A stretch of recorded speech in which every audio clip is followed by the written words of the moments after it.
Product enterprises proprietor.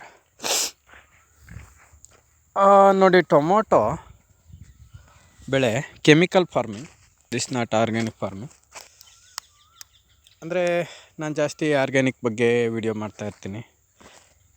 ಇವಾಗ ಒಂದು ಕುತೂಹಲ ಆಯಿತು, ಅದಕ್ಕೋಸ್ಕರ ಇದು ಟೊಮೊಟೊ ಬೆಳೆನ ವಿಡಿಯೋ ಮಾಡ್ತಾಯಿದ್ದೀನಿ.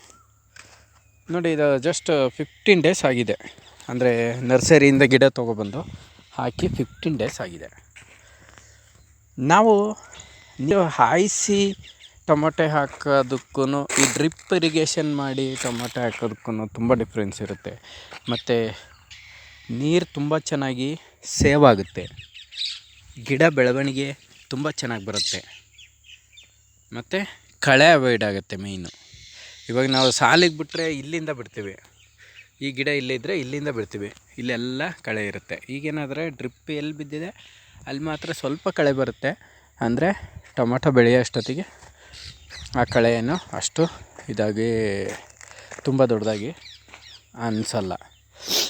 ಡ್ರಿಪ್ ಇರಿಗೇಷನ್ ಮಾಡೋದ್ರಿಂದ ಇವಾಗ ನಾವು ಎಕ್ಸಾಂಪಲ್ ಹಾಯಿ ನೀರಲ್ಲಿ 1 ಎಕರೆಗೆ ಹಾಕೋ ಟೊಮೊಟೊಗೂ ಅದೇ ನೀರಲ್ಲಿ 4 ಎಕರೆಗೆ ಮೋರ್ ದೆನ್ 4 ಎಕರೆಗೆ ಹಾಕ್ಬೋದಾಗುತ್ತೆ.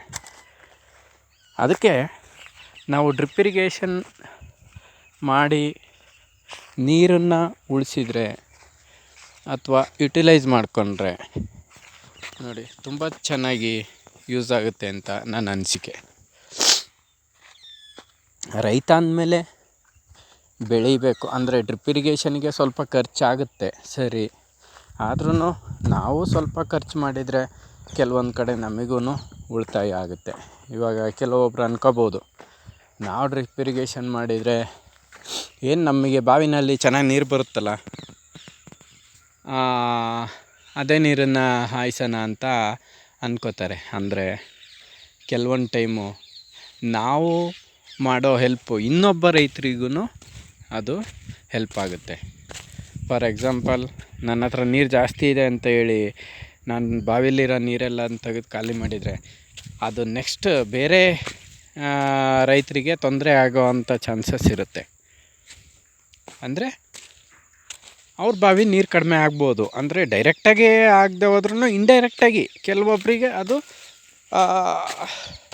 ತೊಂದರೆ ಆಗುತ್ತೆ.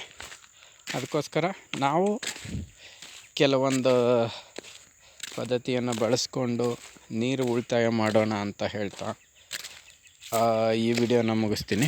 ನೆಕ್ಸ್ಟ್ ಅಪ್ಡೇಟ್ ಮಾಡ್ತೀನಿ ಈ ಟೊಮೊಟೊನ. ಇವಾಗ ಮಾತ್ರ ತುಂಬ ಚೆನ್ನಾಗಿದೆ. ಅಂದರೆ ಇದು ತಂತಿ ಎಲ್ಲ ಕಟ್ಟಬೇಕು, ತಂತಿ ಕಟ್ಟಿ ಇದೆಲ್ಲ ಮಾಡಬೇಕಾಗತ್ತೆ. ಓಕೆ, ಅಪ್ಡೇಟ್ ಮಾಡ್ತೀನಿ.